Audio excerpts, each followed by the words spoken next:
दोस्तों, अगर आप एक सफल ट्रेडर बनना चाहते हैं तो आपको अपनी ट्रेडिंग साइकोलॉजी को जानना बहुत ज़रूरी है, क्योंकि उसी का इस्तेमाल करके आप शेयर मार्केट में एक प्रॉफिटेबल ट्रेडर बनने की जर्नी पर आगे बढ़ सकते हैं। तो चलिए सबसे पहले जानते हैं कि आखिर ट्रेडिंग साइकोलॉजी क्या होती है। ट्रेडिंग साइकोलॉजी एक ट्रेडर के इमोशंस, बिहेवियर और माइंडसेट को बताती है जो उसके ट्रेडिंग डिसीजंस पर बहुत गहरा असर डालते हैं। इसके अंतर्गत लालच, डर, अनुशासन, धैर्य और कॉन्फिडेंस आदि फैक्टर आते हैं जो आपके ट्रेडिंग परफॉर्मेंस को प्रभावित करते हैं। इसलिए आपको ट्रेडिंग साइकोलॉजी को समझना और कंट्रोल करना ट्रेडिंग में सफलता के लिए बहुत जरूरी है। ट्रेडिंग साइकोलॉजी का उदाहरण, मान लीजिए एक ट्रेडर है जो किसी एबीसी कंपनी के शेयर को खरीद लेता है क्योंकि उसने अच्छी तरह से फंडामेंटल और टेक्निकल एनालिसिस की है और उसका एनालिसिस ये सुझाव दे रहा है कि उस शेयर का प्राइस बढ़ने वाला है। जब वह शेयर खरीदता है तो उसके कुछ समय बाद बाजार में अचानक अस्थिरता आ जाती है और शेयर का प्राइस गिरने लगता है। अब इस सिचुएशन में ये ट्रेडर दो तरीके से रिएक्ट कर सकता है।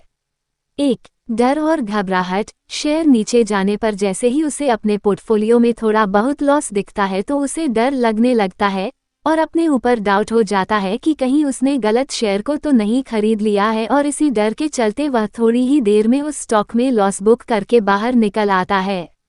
अब थोड़ी देर बाद वह देखता है कि उसी शेयर में ऊपर की साइड एक बहुत बड़ा मूव आ चुका है और अब वह शेयर लगातार ऊपर ही जा रहा है, क्योंकि उसमें उसके चार्ट पर लगातार हरी बुलिश कैंडलस्टिक बन रही है। तो वह दोबारा उसे शेयर में एंट्री ले लेता है।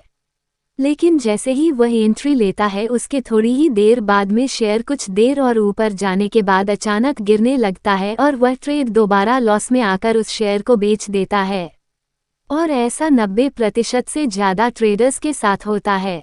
लेकिन अगर उसकी ट्रेडिंग साइकोलॉजी ठीक है तो वह कुछ इस तरह से रिएक्ट करेगा।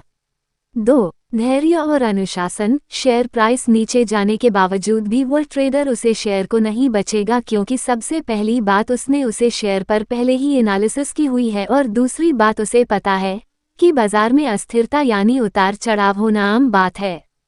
इसीलिए उसने पहले से ही शेयर में एंट्री लेते वक्त अपने टारगेट और स्टॉप लॉस सेट कर दिए थे, जिससे बाजार में होने वाले उतार चढ़ाव से अब उसकी ट्रेडिंग साइकोलॉजी पर कोई फर्क नहीं पड़ेगा और वह अपने इमोशंस को कंट्रोल करके आसानी से ट्रेड कर सकता है।